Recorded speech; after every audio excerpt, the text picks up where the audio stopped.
নারায়ণগঞ্জে আগুনে পুড়ে গেছে একটি মার্কেটের ৩০টি দোকান। শনিবার ভোর ৫টায় নগরীর নতুন পালপাড়া এলাকায় অবস্থিত সমীর কর মার্কেটের হোসিয়ারি ও বডি নিটিংয়ের দোকানগুলোতে এ অগ্নিকাণ্ডের ঘটনা ঘটেছে। প্রাথমিকভাবে আগুন লাগার কারণ জানা না গেলেও ধারণা করা হচ্ছে বৈদ্যুতিক শর্ট সার্কিট থেকেই অগ্নিকাণ্ডের সূত্রপাত হতে পারে। এখন পর্যন্ত ফায়ার সার্ভিস থেকে এমনটাই জানানো হয়েছে। আগুনে মার্কেটের প্রায় ৩০টি হোসিয়ারি কারখানা ও বডি নিটিংয়ের দোকান পুড়ে ক্ষতিগ্রস্ত হয়েছে।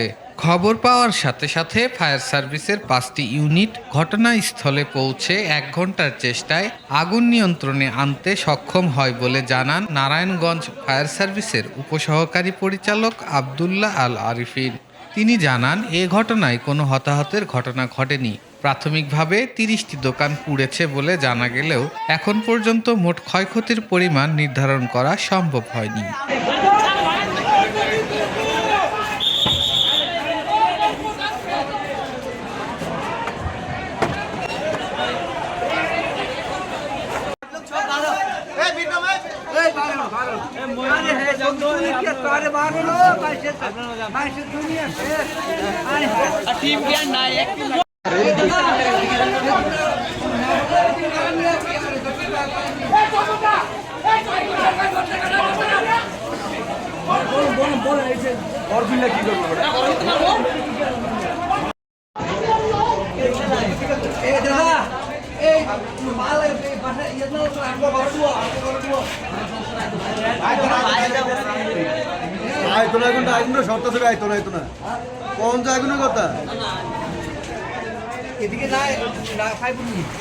আরে ভাই এই দেখেন ঘুরে গেছে তো হ্যাঁ এইটা এই সিটটা তো